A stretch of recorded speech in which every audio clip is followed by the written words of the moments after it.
And so what happens? What happens to their faith if a lot of this stuff comes out, but their paradigm is so small that it's gonna crush their faith?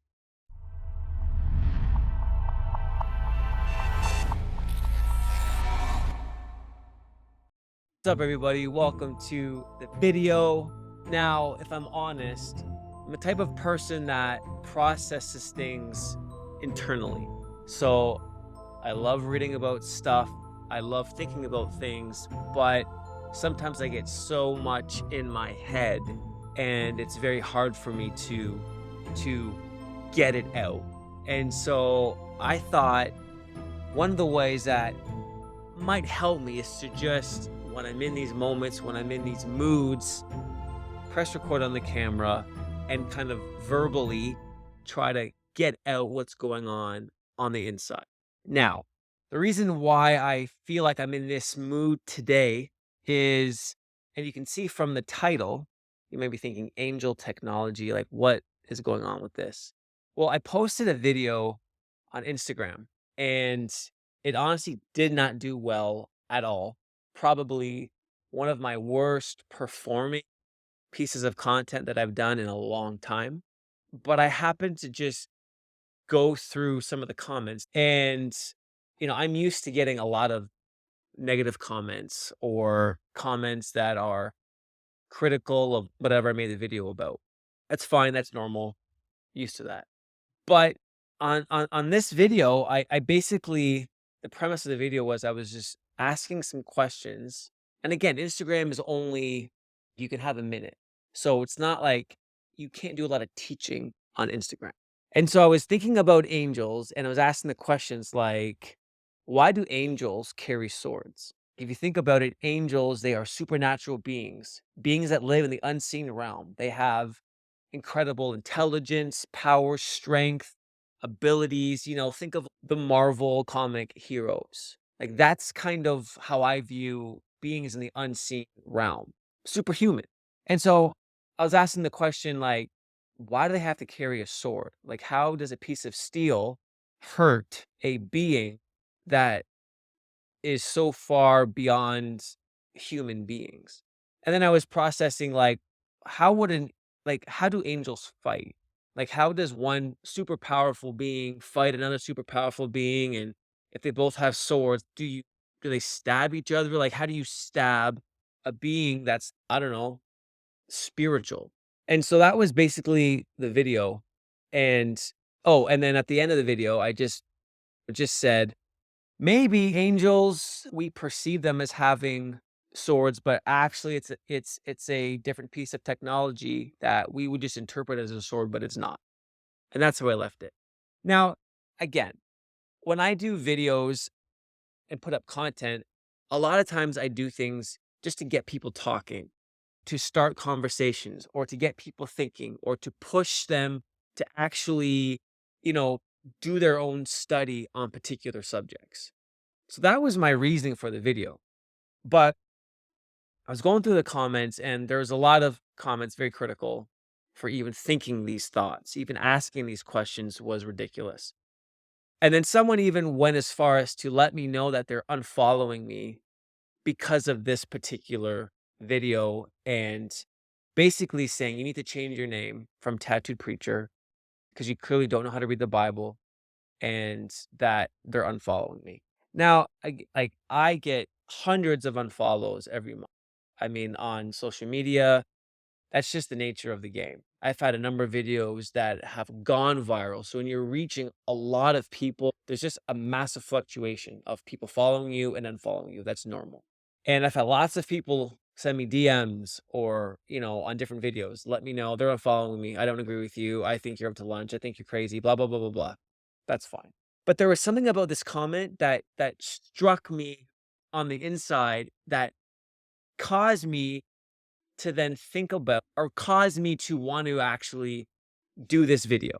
And here's the reason. My heart, like, I grew up in the church my whole life. Dad was a pastor. Everyone in my family were pastors in the ministry. I myself have been a pastor for a number of years, not currently, but have been pastoring, have pastored. And love the church, but as I've been out of the church now or out of pastoral ministry, I've noticed, realized so many Christians, their paradigms are so small. They believe in Jesus, they believe in the gospel, they're saved, they're going to heaven.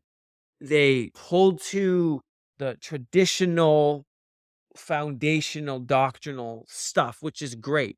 But their paradigms are very narrow. And when you get into topics that crush that paradigm or seek to poke that paradigm or pull apart that paradigm or stretch that paradigm, their default response is, you know, critical comments or judgment because they can't process anything outside of their paradigm. Now, for me personally, like I enjoy thinking about the unseen realm and talking about angels and supernatural beings and, what was the world like before the flood and how does the spiritual world work? Because I think there's so much more in the Bible that the Bible talks about than typical Christians or traditional Christians even know is there. And so this stuff is already fascinating to me. And so I've read a ton of stuff and, listened to a ton of teaching. And I find this stuff fascinating. And when you look at our culture and what's happening in our culture right now, especially with the subject of aliens, like 20 years, like where our culture's at right now, 20 years ago, everyone would have been considered conspiracy, tinfoil hat wearing weirdos. But now you have government. Now you have literally thousands and thousands and thousands of accounts of people witnessing UFOs. And it's part of the main cultural narrative now. What I'm trying to say in all of this and why this really got me is because I just posted a video talking about angel technology just to get conversation started. And I was already met with, on a very small scale though, with like harsh rejection. And it just showed me that the paradigm of Christians is so small.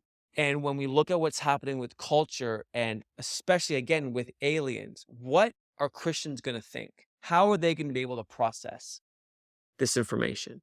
Governments are already coming out saying it's real. Now there's a whole bunch of Christians out there, a whole bunch of people saying it's fake, and that's a whole other rabbit trail in itself.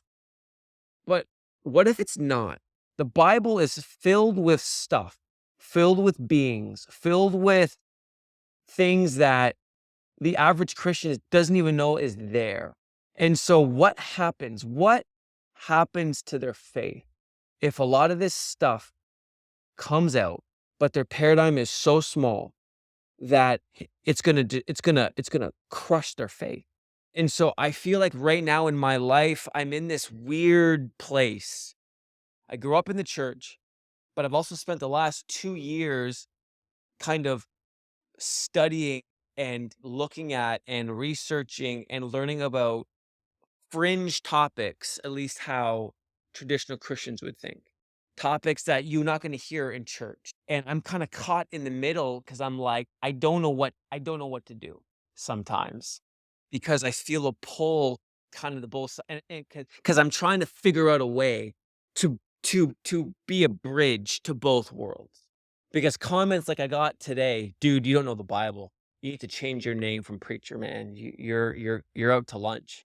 I have to unfollow you because you just don't know what you're talking about. Tell this guy loves Jesus, but his default reaction was to just literally just reject, pull away on a small Instagram video that was like 30 seconds long that basically was just asking questions about swords and angels. And that was his response. Imagine if something happens culturally. Imagine as we get closer to the end, I feel, man, I worry for a lot of Christians, and I feel burdened for it. I feel burdened by this because I'm like, I feel this weight, and it would be easy for me. Honestly, it'd be easy for me to just let all that stuff go and just talk about Bible verses and do little devotionals and do little prayers, and those stuff is great. Like I still do that stuff. I still love that stuff, but that would be so much easier. But I just feel like I can't just do that anymore because I feel like there's so much more out there and there's so much I feel like so much of the church is asleep, and I don't want them to miss out and become deceived and have their faith shattered because their paradigms are so small. That's it. That's what I want to get off my chest. And so if you've been watching this video and you've made it to this part, just know that that's my heart, that I care about the hearts and the souls of people, and I just don't want Christians to be deceived, and I don't want their faith rocked, because there could be things as we get closer to the end that are going to rock the paradigms of so many Christians. And I don't want that. I want Christians to be on guard and ready and prepared, and to at least have the ability, the capacity to have their paradigms stretched and not be so restricted. So that's it. Now, if you have any questions, I would love for you to leave comments in the comment section below. Start a dialogue, ask anything, let me know what you thought of this video, let me know what you think, let me know if I'm out to lunch. Even if you disagree with me, again, I want to hear it. I want to hear it all. I try my best to respond to all the comments, and then we'll just go from there. So thanks so much for watching the video. And if you haven't yet already and you're watching this, you can follow me on Instagram and TikTok at the handle The Tattooed Preacher, same name as my YouTube name. So go check me out there, and we'll hang out. Thanks so much. God bless.